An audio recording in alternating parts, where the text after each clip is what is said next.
Is the Lord among us or not? Sounds like a simple enough question.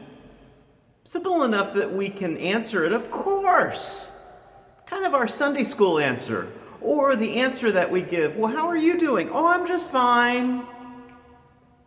But really, how do we answer that question in how we live our lives? Is the Lord among us or not? The Israelites had been in Egypt for 400 years. At first, it was a good thing, welcomed by Joseph. But then it turned into a very sour thing, and they ended up being slaves. God, who made a promise to those people, refused to let them go. And so God rescues them. They see amazing things. They experience the 10 plagues. They experience being let go and watch as the waters are parted so they can cross on dry land. The Lord accompanied them by a pillar of cloud during the day and a pillar of fire by night. I think these folks had lots of evidence that God was among them. But they're also very human, and they show us what humanity really is like. They bellyached about the food. Oh, that we were back in Egypt. You brought us out here to die. What does the all-gracious, all-loving God who made a covenant with them do? God provides manna and quail.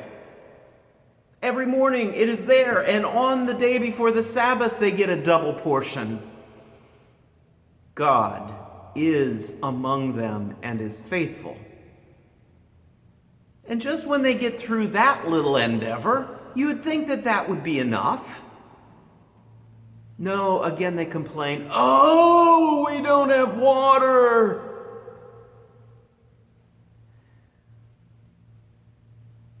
Moses intercedes with God.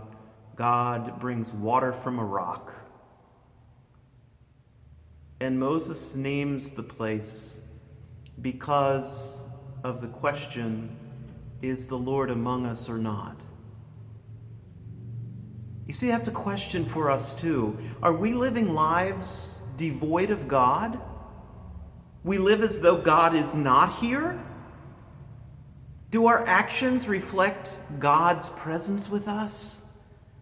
Isn't that part of our Lenten journey? To go back to the waters of baptism, back to the promise God made to us in Jesus, and to actually see how we're living it? That's a question then for you and me. Is the Lord among us or not? Are we like the Israelites? Someone who will say, oh, yeah, you did good things for me in the past, but what have you done lately? You see, the question and this whole conversation begs us to look at living by faith and not by sight. Living, trusting in the God who is faithful. That's what we're going to be talking about this week at First Lutheran Church, Galveston. I hope that you'll be here Saturday at 5:30 or Sunday at 10 a.m. Do pass the back pew along, and I pray you have a blessed rest of the week.